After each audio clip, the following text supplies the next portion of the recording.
Good morning, John. Hi, my name is Angelica. I'm going to be your nurse for the day. I just wanted to come in and see how you were doing this morning. Where's your parents at? Did they go get some coffee or breakfast? Oh, hi, I'm here. I'm his mom. Hi. I'm Holly. Hi, Holly. Nice to meet You too. Looks like you have your hands full. Yeah, so I'm actually new to the area, and I was just wondering what makes this unit so great, and why I should trust you with all of my children. So we love children here. So we definitely are, certainly, our mission, I should say, is just to provide compassionate, high-quality health care for children residing in the Rocky Mountains. And we are all about improving the health care of children by implementing the latest education and technology in pediatric care. Because we definitely want to help John here get better, and any of your other children that come in with, say, a cold that might lead to something else. So Great. yes, That makes me we're feel good. hoping that you trust us with your children, with all three of your children. Yes, if you need to. Yes. Okay. Okay, thanks. Great. Hi, Angelica. My name's Holly. I'm from the Joint Commission. Nice to meet you, Holly. I was just wondering what you guys are doing here to prevent medication errors. Yes, so we definitely have policies and procedures in place to help prevent them. So what we're doing right now is implementing the National Patient Safety Goals from the Joint Commission in our everyday care, especially the ones related to use of medication safety and patient identifiers. So some different strategies that we implement in our unit here for children is nurses provide safe care all the time. And the way that they do that is by having a complete e-learning regarding safe medication and administration. This will include the 6 rights of medication administration. A drug book guide will be available to the nurses at the PICSA station or at the nurses station for everyone that needs to check information prior to administration. We also encourage the pharmacy, the use of the pharmacy, and links in the medication, in the MAR, we should call it the patient medication list that provides medication information. So some other ways is high alert medications such as insulin, heparin. We will have those double checked, sometimes triple checked by other RNs, or call the pharmacy to utilize them as well.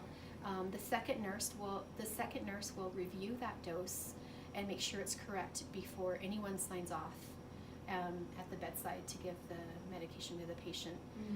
All nurses need to document medication administration immediately. For verbal orders, nurses are required to perform a readback, document appropriately, and follow the verbal order policy. Patient identifiers, a minimum of 2, need to be used prior to medication administration. Proper medication reconciliation prior to the patient discharge, and patients need to receive medication education of all the medications received throughout their stay. So the minimum information should include at least the name, the dose, therapeutic effect, common side effects, and also our nurses document that the education was given. Okay. So that's just, a few ways that we implement safety medication practices.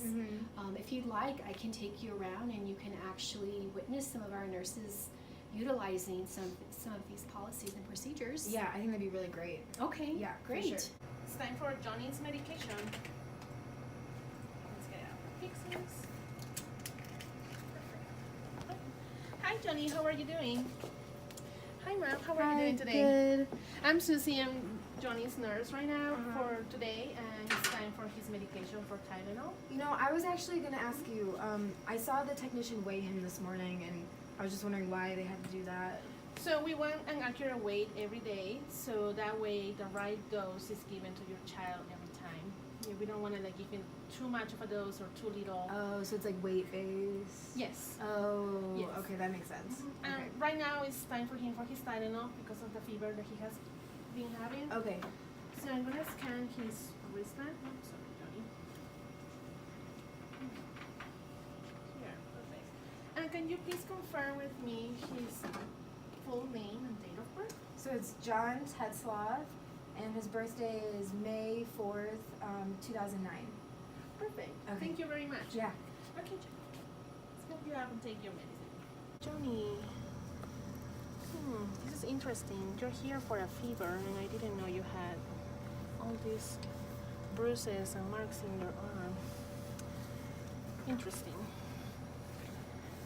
Holly, let me ask you something. I see all these bruises in Johnny's arm. What happened to him? Like, how come he has?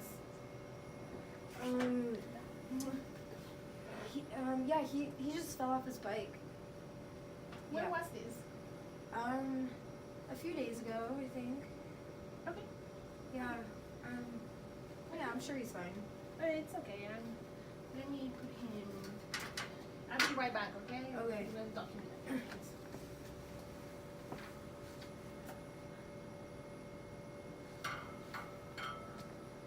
Hi, Angelica. This is Susie calling from the Bell Children's Unit.